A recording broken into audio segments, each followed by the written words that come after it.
Life in Jacob Miller's quiet suburban neighborhood had always been predictable, until he saw something he wished he hadn't.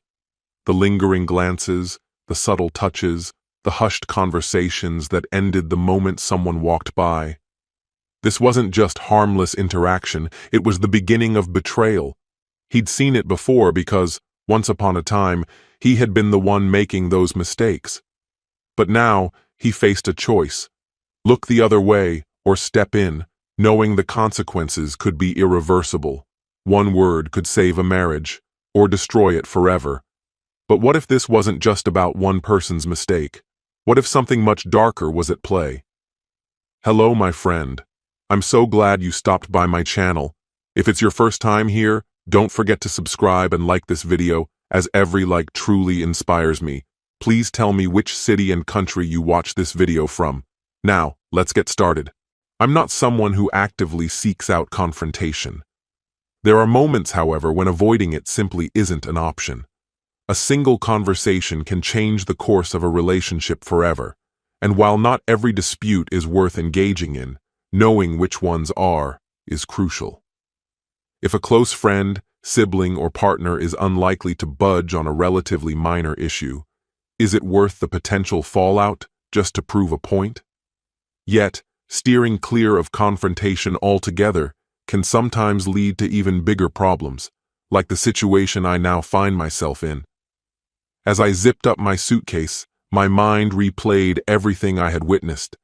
I've always considered myself observant, and last week's neighborhood pool party gave me reason to pay closer attention. Something about the way Sabrina and Cyrus interacted felt off. She seemed to gravitate toward him, finding excuses to linger nearby, and he certainly wasn't discouraging it. The casual brush of their hands, the quick glances when they thought no one was looking, the way conversations abruptly ended when someone approached, it all painted an unsettling picture.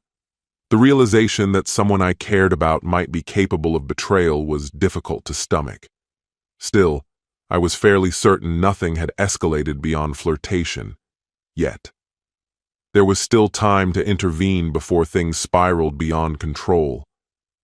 My name is Jacob Miller, and after decades working in the corporate world, I've recently stepped into retirement. I live in a quiet, scenic neighborhood, a place close enough to the city for convenience, but far enough to escape the chaos. It's a peaceful community, the kind where neighbors greet one another warmly, and parents feel safe letting their kids play outside unsupervised. Sabrina and Michael live 2 doors down, and I've always had a soft spot for them. They remind me of my own children, which has led me to offer guidance over the years, both professionally and personally. While I've shared meals with both of them, it's Michael I've grown particularly close to. He's helped me out with small home projects, and in return, I've given him advice, whether it was about negotiating a better deal on their new car or handling workplace politics. We also share a love for the same football team, and since Sabrina prefers a quieter home, Michael often came over to watch games with me, free to cheer without restraint. Michael works long hours at an accounting firm, heading out early each morning, while Sabrina manages the family restaurant at night. This schedule allows her a few extra hours at home each morning.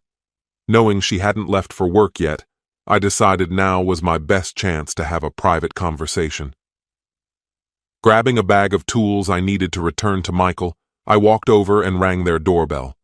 Within moments, Sabrina appeared, dressed in a striking outfit, one that revealed a little more than necessary for a casual morning at home. "Hey, Jacob. Need something? Michael already left for work if you're looking for him." "Hey, Sabrina. No, I just came by to return some tools he lent me." I lifted the bag slightly. "Where should I leave them?" "Oh, Michael's particular about where things go. I'm not sure where he'd want them." She hesitated before gesturing toward the garage. "Just set them on the table in there. He'll sort them later." She led me to the garage door and pushed it open, pointing toward a table. I carefully placed the tools down, habitually organizing them as I always did. Sabrina offered me a polite smile. "Thanks for bringing them back. I'll let Michael know you stopped by." She hesitated, then added, "Would you like a cup of coffee?" I just made some. That sounds great, Sabrina. Actually, there's something I wanted to talk to you about. Her expression shifted slightly, curiosity flickering in her eyes. Oh? What's on your mind? She motioned for me to follow her inside and handed me a cup of freshly brewed coffee. Taking a seat, I wrapped my hands around the warm mug before asking, "Have I ever told you why my wife isn't around anymore?" Her forehead creased. "No, you haven't. I figured you were either divorced or widowed, but I didn't want to pry." "I heard you and Michael are thinking about starting a family in a few years," I asked, taking a sip. She nodded slowly. "That's the plan. We want to be financially secure first, get a few key promotions, build our savings, so we can provide for our kids without sacrificing our careers." I offered a faint smile. Patricia, my ex-wife, and I had similar plans. I was deeply immersed in consulting, and she was a teacher. We earned a comfortable living, primarily from my job, but we treated our finances as a joint effort. She wanted to keep working until we had kids, and once they came along, we agreed she'd stay home. Sabrina listened intently, absently tracing the rim of her coffee cup. I could see the curiosity in her gaze, though she hadn't yet grasped where I was going with this. We ended up having 3 children over the course of a decade. By the time our youngest started school, my career had advanced to a point where it didn't make sense for Patricia to return to work. Financially, we were secure. That's when the real problems started. Sabrina leaned forward slightly, her interest piqued, but her uncertainty evident. I pressed on, aware that she was beginning to realize this wasn't just a casual story. It was a warning. I spent long hours at the office, and by the time I got home, I had nothing left to give. 12-hour workdays left me drained, and helping with homework or wrangling the kids into bed felt like an impossible task. At least, that was my perspective. I let the words settle between us, giving her a moment to absorb them. Slowly, she began to understand. This wasn't just a glimpse into my past. It was a cautionary tale, meant for her to hear before it was too late. Every evening when I stepped through the door, Patricia had already spent hours juggling 3 energetic children on her own. She was exhausted, desperate for relief, and in her eyes, I was failing as a father. From my perspective, though, my role was clear. I was the provider, and everything at home fell under her responsibility. This fundamental divide eroded the foundation of our marriage. There were nights we barely tolerated each other. "Couldn't you find a different job? One that gave you more time at home, even if it meant making less?" she'd ask. If Patricia had re-entered the workforce, our combined earnings would have likely stayed the same, and we could have shared parenting more equitably. That would have been the right solution. Now, looking back, I see it so clearly. That was the path we should have taken. Maybe if we had, we'd still be together today. But we didn't. Hindsight makes everything obvious. At the time, I was fixated on advancing my career, chasing the ever-elusive promotion. I had the talent to make it, but so did plenty of others. To stand out, I had to match their dedication, if not surpass it. That meant long hours, relentless effort, and sacrificing anything that stood in the way. So I kept choosing work over my family. As my responsibilities grew, I was frequently away, sometimes for weeks on end. I sighed, staring out the window at the empty streets bathed in sunlight, a city caught up in another bustling workday. That was the price I paid. That was why my marriage unraveled. At the time, the pressure was suffocating. Enormous projects demanded 80-hour weeks, leaving me drained. And when I finally made it home, I wasn't met with peace. I was met with chaos. 3 young children vying for my attention, a wife hanging by a thread, and a household that felt more like an obligation than a refuge. None of it justifies what I did, but I had opportunities to stray, and I took them. Back then, I didn't even consider it infidelity. It only happened when I traveled. The intimacy in my marriage had faded long before, and I wasn't willing to face that reality. But despite everything, I loved Patricia. Even after all these years, I still do.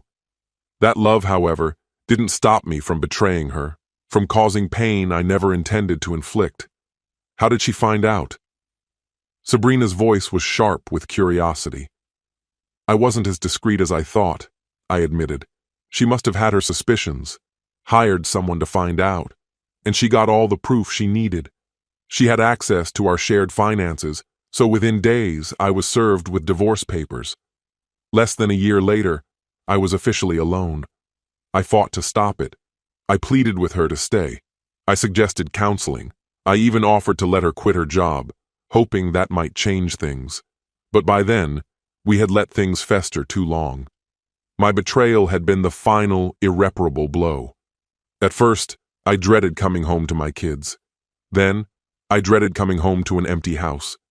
Now, I can talk about it with a sense of detachment, but I know Sabrina saw the lingering sorrow in my face. "I'm sorry," she said gently. "Don't be," I replied. "I brought this on myself." Even though I understood deep down that the failure of our marriage wasn't entirely my doing, I couldn't hold Patricia responsible. We had both contributed to the cracks in our relationship, but in the end, I was the one who shattered it. We had choices, and we made the wrong ones. But she never hurt me the way I hurt her. Even after all this time, I still love her, not for who she is now, but for who she once was to me. We rarely cross paths. "You never found someone else?" Sabrina asked. "Not really," I admitted. The court granted Patricia full custody, leaving me with visitation rights. I threw myself into work, using it as an escape. I saw my children a couple of weekends each month, but that was all. I dated here and there, but none of those relationships lasted. Once they realized my real commitment was to my job, they walked away. "What about Patricia? Did she remarry?" "Not right away," I said. Being a single mother of 3 didn't make dating easy. She was overwhelmed, too busy keeping everything together. But once the kids got older, she met someone, a fellow teacher. Eventually, they got married. I let out a dry chuckle. Funny, isn't it? She was the love of my life, but soon she'll have been married to him longer than she ever was to me. It's a strange feeling, to realize that the person who meant everything to you now only sees you as a painful chapter they had to leave behind. Sabrina hesitated, as if searching for the right words. I don't know what to say, but... "Jacob, why are you telling me all this?" "Because this is how it happened," I said. She must have suspected I knew more than I let on. Maybe she was trying to gauge just how much. My regrets didn't end with the divorce. For a long time, I believed I still had a chance to win Patricia back. I tried to use whatever leverage I had, including our kids. I told them I had made mistakes, that I was sorry, that I wanted to fix things. But I twisted the truth, making it seem like she was the one who gave up on our marriage, rather than admitting I had been the one to destroy it. The younger two saw through my lies from the beginning. It took years to repair my relationship with them. Even now, I can sense the distance they maintain. I show up for their family events, but they never come to see me. Sabrina caught on to something. "You mentioned the younger two. What about the eldest? You and Cyrus seem close." "Cyrus? Cyrus is both my deepest regret and my most undeniable failure. When my marriage unraveled, he was old enough to remember the good years, before tension seeped in. As a teenager, he bore witness to the dissolution of our family, and though I, his father, longed to repair the damage, his mother was unwilling. I never demanded that he choose sides, yet I also never reassured him that his mother wasn't to blame. His resentment festered, making Patricia's life unbearable until the day he left for college. Of my 3 children, he remained closest to me, but that bond was forged in something broken. I failed him as a father, and the weight of that failure is something I carry still. Meeting her eyes, I admitted, "I'm responsible for the way he sees right and wrong." Sabrina's brows knit together in confusion. "What are you talking about? He seems perfectly normal. Did he do something?" I let out a slow breath. I know what's going on, Sabrina. I see it. The way they looked at each other had not escaped me. From the moment they met at my barbecue, Cyrus had manufactured reasons to be around. Suddenly, he had an interest in my neighborhood's pool parties. He visited on weekends, yet barely spent time with me. Even tonight he invited me to dinner, but when I suggested an alternative, he conveniently had other commitments. I wasn't foolish. I knew exactly what those plans entailed. My instincts told me Cyrus had a pattern, a fixation on women who were already spoken for. Sabrina wasn't the first. But where had this compulsion come from? Was it my own failings that led him to believe infidelity was acceptable? Or was he trying to rewrite the past, punishing his mother by wrecking other marriages? The reasoning was irrelevant. The fact remained: I loved my son, but I did not like the man he had become. Sabrina averted her gaze, and I seized the moment to press forward. Why are you even entertaining this? You love Michael. That much is obvious. Conflict flashed across her face. You don't understand. Maybe you're scared of what's next, I suggested. Maybe this is your way of chasing something you feel slipping away. I don't know, Sabrina. But I do know this. It won't end well. If I've noticed, others have too. And sooner or later, someone will say something to Michael. Then he'll know. I let the thought settle. Picture the look on his face when the truth comes out. Can you live with that? Her voice was scarcely more than a whisper. It's not what you think. Cyrus is just a distraction. Michael is the one I love. I shook my head. You don't have to lie to me. My voice was gentle but firm. I've stood where you stand. Every ounce of attention you give Cyrus is something you steal from Michael. You may not have crossed the line yet, but marriage isn't something you can put on pause and expect to return to when it's convenient. She scoffed, muttering, "That's easy for you to say." Good. Her irritation meant she knew I was right. She could resent me all she wanted, but that only confirmed my suspicions. If anyone had the right to warn her, it was me. I had walked this path, and I understood exactly where it led. Just think before you make a choice you can't undo, I urged. And if you're truly done with Michael, have the decency to tell him. He deserves that much. But don't string him along while you figure yourself out. Be better than that. Her expression hardened. Why does it matter to you? Why are you inserting yourself into my life? Is this some desperate attempt at redemption? I exhaled, shaking my head. I wish it were that simple. I really do. But no, Sabrina, there's no making up for my past. I was reckless, selfish, too caught up in myself to see the harm I was causing. I can't change what I did, but I can stop someone else from making the same mistakes. Whether for your sake, for Michael's, or both of you together or apart, I won't just stand by and watch this unfold. Draining the last sip of my coffee, I pushed back from the table. Thanks for the drink. As I walked away, I left her to wrestle with her choices. I hoped she would do the right thing. If she didn't, well, I liked Michael. I wouldn't let him be the last to know. It might come down to her word against mine, and as her husband, he'd probably take her side. But I was prepared. Closing the door behind me, I reached into my pocket and switched off the recorder. I prayed it wouldn't come to that. But this conversation wasn't the only one that needed to happen. For too long, I had let Cyrus run unchecked. That night, I would sit him down, confront him, and offer him one last opportunity to change. The decision would be his. In the end, Sabrina and Michael found their way back to each other, and I had the honor of becoming the godfather to their first child. As for Cyrus, he refused to change, and when someone finally ran out of patience, they ensured he would never again have the chance to destroy another life. This story has come to an end. Life is a series of choices, and every choice has consequences. Sometimes, a mistake seems small, but it can trigger a chain reaction that destroys trust, families, and futures. Infidelity doesn't begin with an action. It starts in the mind. Relationships aren't something you put on hold. They require daily commitment, honesty, and effort. We shape our future with the decisions we make today, and it's crucial to remember, every action comes back to us. If you truly value someone, appreciate them, communicate, and fix your mistakes before it's too late. Because one day, you might wake up and realize there's no way to turn back.